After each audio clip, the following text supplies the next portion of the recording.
So more net zero madness as the Cumbria coal mine shuts down. And we all know that long-term, this will only put a strain on the consumer.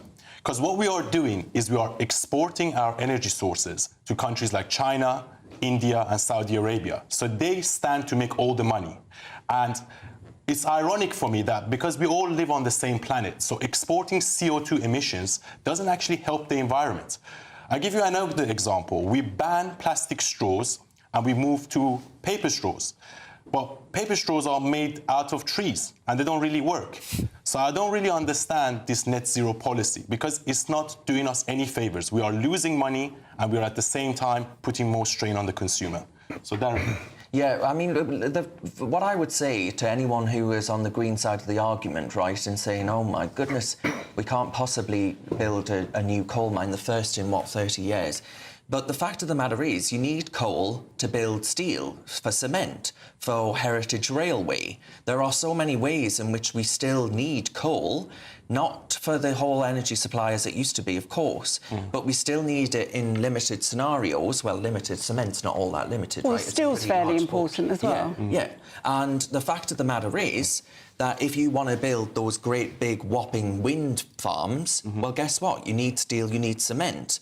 Why not get the coal that you need for that here in Britain instead of importing it from, dare I say, Australia or Russia, even worse? Well, worse. Well, I don't know. Australia's gone a bit. It's going in that direction. This particular coal mine was actually going to be the greenest coal mine on Earth anywhere. It was going to be closed. It wasn't open casting, so it was going to be safe and it was going to be providing what we're going to use anyway. So we are now going to ship it in from all of these far countries. There's a massive and bigger cost to that. We are not going to see in 30 years' time that we don't need coal. We are going to need coal. All of those other countries that Eunice mentioned are rubbing their hands together in glee. Saudi Arabia is now making steel because we aren't. And with that, we're losing our jobs and our communities. The fact of the matter is, and the reason this is so annoying, this whole debate, is that it is symbolism. This coal mine, as with every other net zero initiative, will not make 1 ounce of difference to global emissions in the greater scheme of things. Yes. And therefore I do not understand, and Matthew, I dare say you may be the one to argue against me here. I've never heard a rationale for why you would I know what's coming. I can speak up. Why would you put symbolism?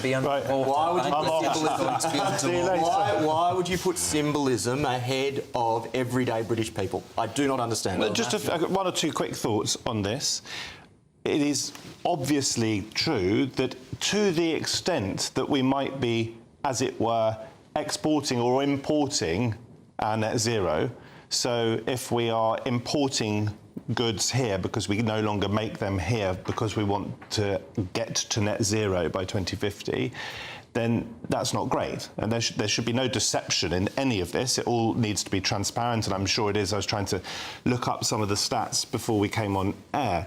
But the wider picture here is that if climate change continues in the way that it is, we all suffer. It might take longer for us in this country to suffer than it would, say, as you say, in Bangladesh, which is very low-lying and is at risk of going underwater, parts of it. But in the end, it is in all of our interests. And you talk about symbolism, Will. I accept that symbolism doesn't get you anywhere if it's empty. But in order to show global leadership, and I want Britain to be a global leader... Do you think China is going to follow us, do you? We have to hope so, but what we certainly can't do is we certainly can't get round the table with countries like China and impress upon them the importance of getting to net zero if we aren't doing our own bit. I mean, this is what you say about human rights as well. Oh, the UK's got to allow these criminals to come in. No, it's not. It's a very different argument. And kill people in Britain, and then we can't get rid of them because we don't want Russia to think we're mean and nasty. That's not what I said. That's not what I said. This is the only argument I've ever heard, which is we need to be a global leader. And the one thing that has been proven over the last 5 years is that Russia, is that China couldn't care less what the West thinks. So we don't just put our head in the sand on this, because climate change is real and it represents a risk to all of us. No, not so says me. So says the overwhelming consensus of science on our planet says that climate change is not just real, but it is also happening. Let's let Eunice come back. On that point, on 2 points Matthew has made, Labour's needs to be transparent on this. Are they being transparent on it? I don't think they are. And secondly, we're 1% of global CO2 emissions. Why are we killing ourselves in the name of this climate not cult? killing I just think it's Yes, we virtue are. signaling, because even course it is. the Paris Climate Agreement, countries like America, UK, Europe had to, comply with the regulations. But then countries like China, India, Russia, Saudi Arabia didn't have to. So they stood to grow their economy exponentially whilst we are going downhill. And I just don't think, look, when I came out of university, I believed in this whole environmental hoax. But the more I study it, the more I realize that it's actually nonsense. Like Renee, you don't believe in climate change? Because look, you don't believe in man-made I climate believe- I change. don't believe the fact that we have so much influence over it, because thousands of years ago, the global temperatures were 2 degrees higher. There was 2 ice ages. To think that humans emit so much CO2. And as Darren said, we're only 1% of global emissions. What are you going to do about China? What are you going to do There are about two India? different arguments. It's Okay. really important. There are two different arguments, right? One is, can we have an impact? And of course, No, I we don't think so. we are only about I don't think 1%. so. The question is whether we can lead the And world or influence the world if we don't No, do we're our not bit. gonna- And I would argue we have to do our bit. But on your other point, We're not gonna you should influence the world. you should read the overwhelming scientific consensus, No, I don't- which says I that have- climate change is real. You can sit here with no expertise and tell the viewers that it doesn't exist. No, I'm sorry. Well, this is an important point because I'm one against four here. No, I'm one against four here. All right, No, I haven't made my point clearly enough. There's a body of work there. We should all. An overwhelming global consensus Right, yeah, that you means have that made that Eunice's point. view, with all due respect to Eunice, means You nothing. have made No, that that's point, not- Matthew. that's- All right, we've got a question from Cassandra. Cassandra says, transporting coal from another country is more CO2 intensive due to the use of CO2 in transportation. Yeah.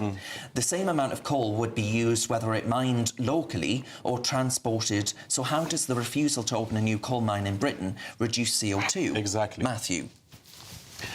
As I've already said, we as a world face a crisis. We as a country are part of that crisis. We've got to do our bit. I have also said that it isn't good enough simply to cut back on our own, as it were, natively created emissions and then export or import some of them. It has to be joined up and it has to be transparent. So you would say to Ed Miliband, this is the wrong thing? No, I would not say that to Ed Miliband. I think it's probably the right thing to do because I think the signal and the symbol, to use Will's word, of the UK, which is committed to net zero, the symbol of us opening a new coal power plant is negative. I can even if I was to accept that argument, this is about prioritisation. So if you prioritise the possibility that we may be a leader in climate solutions, whatever that means, compared with the very real and urgent impact that this has on everyday British people who are already struggling to pay bills. This isn't necessarily about whether either argument is right. This is about prioritisation, and we need to prioritise people who are struggling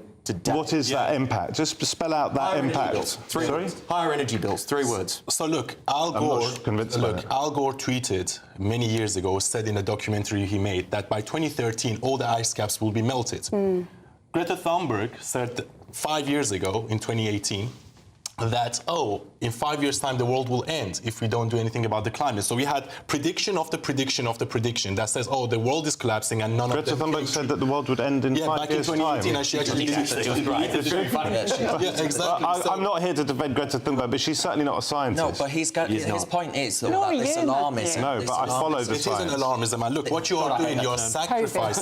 you are sacrificing everyday people. Everyday people have to pay a much higher fee for energy, and on a premise that the world will end soon, so we all have to pay a higher cost. I never said the world will end soon. I said we're facing critical climate change and that we have to do something Well, if about there's it. critical climate change, surely the world would, therefore, we would all drown. No, it depends what you mean by the word critical. If you brought up Bangladesh, to give a very straightforward example, since you teed it up, if Bangladesh goes underwater because of climate change, it's low-lying and sea levels go up, where do you think those people are going to want to live? In London This is the other and thing. We're so Manchester? selective with the science that we end We up are so choosing. selective. If we increase temperatures globally, then you have less cold deaths in the UK, and there are more cold deaths by a factor of 10 Oh, come to 1 on. than heating. Right. Why does it We come need on? fossil That's a completely fuels. acceptable argument. We just choose not to pick that one We'll have because to it pick that doesn't one suit then. the narrative. Yeah, indeed. Have you got what it takes to be a reasoned presenter? Well, send us a short clip of yourself to join@reasoned.uk and we might be seeing you on this very channel very soon indeed.